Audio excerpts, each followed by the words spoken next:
भारत ने लगाई China border पर शक्तिशाली आर्मी टेक्नोलॉजी। 2017 में डोकलाम, 2020-21 में गलवान, 2021-22 में तवांग और अब 2024 में लद्दाख से चरवाहों पर धौंस दिखाने वाली घटना। आखिर चीन चाहता क्या है? लगता है चीन बस किसी तरह भारत को उकसाना चाहता है ताकि भारत को युद्ध के लिए ललकार सके। लेकिन इस बार भारत की सेना चीन से लोहा लेने के लिए पूरी तरह से तैयार है। अब भारत के पास ऐसे टेक्नोलॉजी वाले हथियार हैं जो कि एडवांस टेक्नोलॉजी से लैस हैं। यह चीन को आसानी से धूल चटाने में सक्षम है। आज के इस वीडियो में हम आपको भारत के कुछ ऐसे ही सुरक्षा चक्रों के बारे में बताने जा रहे हैं जिनका मुकाबला चीन तो क्या दुनिया का कोई देश नहीं कर सकता। तो बस बने रहिए वीडियो के अंत तक। लेकिन वीडियो में आगे जाने से पहले इस वीडियो को लाइक करना और कमेंट बॉक्स में जय हिंद लिखना ना भूलें, क्योंकि जय हिंद लिखना हमारे देश के लिए शान की बात है। Number 3, Bhishma tank. वैसे तो भीष्म टैंक को रूस में बनाया गया है और यह 3rd जनरेशन का टैंक है, मगर इंडियन बैटल फील्ड में इस टैंक को मेन बैटल टैंक की उपाधि दी गई है। आपकी जानकारी के लिए बता दें कि इस टैंक के आगे 90 इसलिए लगाया जाता है क्योंकि यह 90s के दशक में बनाया गया टैंक है और इस टैंक को 1992 में दुनिया के सामने लाया गया था। T-90 भीष्म टैंक को सामान्य रास्तों में 60 किलोमीटर प्रति घंटे की रफ्तार से चलाया जा सकता है और वहीं उबड़ खाबड़ रास्ते में यह टैंक 50 किलोमीटर की रफ्तार से चल सकता है। T-90 भीष्म टैंक की गिनती दुनिया के सबसे आधुनिक टैंकों की श्रेणी में होती है। इस टैंक में 3 क्रू मेंबर सवार हो सकते हैं। भारत देश ने अभी तक इस टैंक को युद्ध में इस्तेमाल नहीं किया है, लेकिन इस टैंक को बॉर्डर पर जरूर तैनात किया गया है। इस टैंक में कैक्टस K6 एक्सप्लोजिव रिएक्टर लगा हुआ है, जिसका मतलब यह है कि इस टैंक का खुद का एक बुलेट प्रूफ जैकेट है, जिससे कि यह दुश्मनों के रॉकेटों का सामना कर सकता है। माना जाता है कि इस टैंक का निशाना कभी चूकता नहीं है। यह टैंक एक साथ 40 राउंड फायर कर सकता है और यह टैंक बुलेट प्रूफ टैंक है। इस टैंक की फायरिंग रेंज 5 किलोमीटर तक है और इसका निशाना अचूक है। यह Bhishma tank auto loader service 125 mm 246 mm main gun से लैस। भारत के पास 2000 से भी ज़्यादा भीष्म टैंक है। सोचिए यह अगर बॉर्डर पर लगे हैं तो चीन का क्या हालत होगा।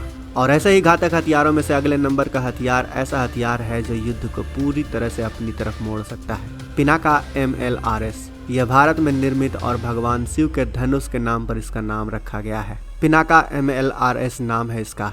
यह एक रॉकेट लॉन्चर है।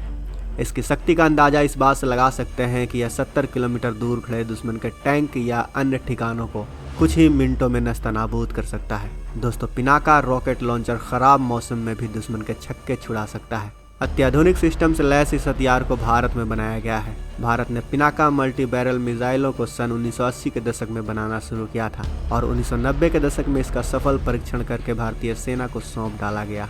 अब बात करें पिनाका MLRS की खूबियों की, तो इसकी खूबियों को देखकर आपका सीना गर्व से चौड़ा हो जाएगा।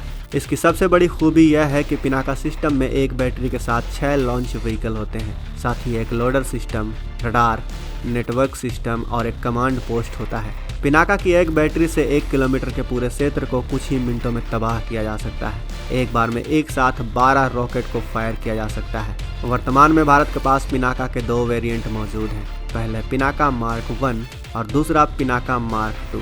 पिनाका मार्क 1 की रेंज 40 किलोमीटर तक है और पिनाका मार्क 2 की रेंज 75 किलोमीटर तक है। अब बात करते हैं भारत के तीसरे सबसे घातक हथियार और अत्याधुनिक तकनीक से लैस हथियार की, नामिका नाग मिसाइल। इस मिसाइल को यदि एक बार दाग दिया जाए तो खुद अपने टारगेट का पता लगाकर उसे नष्ट कर सकती है। इसलिए इस मिसाइल को फायर एंड फॉरगेट मिसाइल भी कहा जाता है। यह मिसाइल दिन और रात हर मौसम में अपने लक्ष्य को भेज सकती है। नाग मिसाइल हिट मोड के साथ साथ टॉप अटैक मोड के दौरान भी अपने लक्ष्य को भेज सकती है। इस मिसाइल का निर्माण भारत के पूर्व राष्ट्रपति APJ अब्दुल कलाम के निर्देशन में पूरा किया गया था। इस मिसाइल के 5 वेरिएंट मौजूद हैं। नाग मिसाइल को बनाने का काम DRDO के द्वारा किया गया है। इस मिसाइल को ब्रह्मास्त्र भी कहा जाता है। INS चक्रा। चीन अपनी हरकतों से कभी भी बाज नहीं आता और हमेशा घुसपैठ का रास्ता ढूंढता रहता है। कभी तो बॉर्डर पर घुसपैठ करता है तो कभी तो समुद्र के रास्ते घुसपैठ कर देता है। और इसी मुसीबत को देखते हुए भारतीय नौसेना ने INS चक्र को शामिल कर लिया है। INS चक्र भारतीय नौसेना में शामिल ऐसा घातक हथियार है जो पानी में भी न्यूक्लियर अटैक करने में सहायक। INS चक्र की खास बात यह है कि यह 45 दिनों तक समुद्र के अंदर रह सकती है और इस घातक हथियार के साथ कई मिसाइलें दागी जा सकती है। और यह पानी के बाहर और पानी के अंदर सफल लक्ष्य को भेज सकने में सहायक है। INS चक्र भारतीय नौसेना की न्यूक्लियर एनर्जी से ऑपरेट होने वाली पनडुब्बी है। यह 8140 टन वाली एक आक्रमणकारी पनडुब्बी है। इसमें एक साथ 100 क्रू मेंबर सवार हो सकते हैं। INS चक्र पनडुब्बी को सोवियत रूस ने सन 1986 में 3 साल के लिए लीज पर लिया गया था। इसके बाद परमाणु क्षमता से संपन्न INS चक्र पनडुब्बी को 4 अप्रैल 2012 को इंडियन नेवी में पूरी तरीके से शामिल कर लिया गया। अब बात करते हैं भारत के सबसे शक्तिशाली और सबसे तेज लड़ाकू विमान के बारे में, जिसका नाम है सुखोई 30 MKI। सुखोई 30 की एयर स्ट्राइक जो कि सर्जिकल स्ट्राइक के दौरान हुई थी, उसके बाद भारत देश को समझ में आ गया कि क्यों एक बेहतरीन लड़ाकू विमान भारत की ज़रूरत है, जिसे बाद में भारतीय वायुसेना ने रफाल और सुखोई 30 MKI विमान को शामिल करके कंप्लीट भी किया। रिपोर्ट के अनुसार अगर ये दोनों लड़ाकू विमान किसी भी देश के पास हो तो उसे हराना मुश्किल हो जाता है। वर्तमान में इस विमान को भारतीय वायुसेना में सबसे खतरनाक हथियार के रूप में जाना जाता है। यदि रफाल और सुखोई 30 MKI दोनों का कॉम्बिनेशन एक साथ ऑपरेट हो तो किसी भी दुश्मन के विमान को पल भर में साफ किया जा सकता है। अगर हम बात करें सुखोई 30 की खूबियों के बारे में तो इसकी सबसे बड़ी खूबी यह है कि यह उड़ान के दौरान रिफ्यूलिंग कर सकता है और इसमें 2 इंजन लगे होने के कारण इसका एक इंजन बंद भी हो जाए तब भी यह दूसरे इंजन से दुश्मन का खात्मा कर सकता है। सुखोई विमान एक बार में 3000 किलोमीटर की उड़ान तक भर सकता है। इसे बनाने में भारत के साथ साथ रूस भी शामिल है। सुखोई विमान में ऑटोमेटिक फ्लाइट कंट्रोल सिस्टम लगा हुआ है, जिसकी मदद से यह विमान अपने दुश्मन को नष्ट करके वापस अपनी जगह पर आ सकता है। दिन हो या रात किसी भी मौसम में लक्ष्य को भेदने में सहायक है। तो दोस्तों, यह थे भारत के कुछ ऐसे हथियार जिनकी वजह से भारत चीन बॉर्डर जो है वह सेफ बना हुआ है। अन्यथा चीन जैसा विस्तारवादी देश जब चाहता तब भारत की अरुणाचल प्रदेश को अपनी सीमा में मिला सकता था। लेकिन अगर भारत खड़ा है इतने बड़े देश चीन के सामने तो सिर्फ और सिर्फ इन अभेद्य हथियारों की वजह से।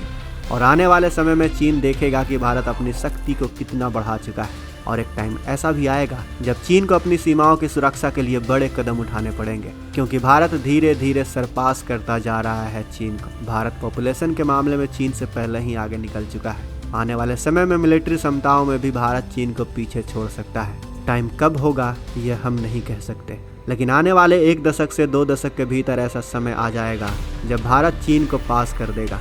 आपको क्या लगता है, क्या भारत चीन को कभी पास कर सकता है या नहीं? कमेंट सेक्शन में लिखकर ज़रूर बताएं और जितना हो सके इस वीडियो को शेयर करें अपने दोस्तों के साथ, अपने जानने वालों के साथ। वीडियो को लाइक नहीं किया है तो वीडियो को लाइक करें और चैनल को सब्सक्राइब करना बिल्कुल भी ना भूलें। मिलते हैं अगले वीडियो में। जय हिंद।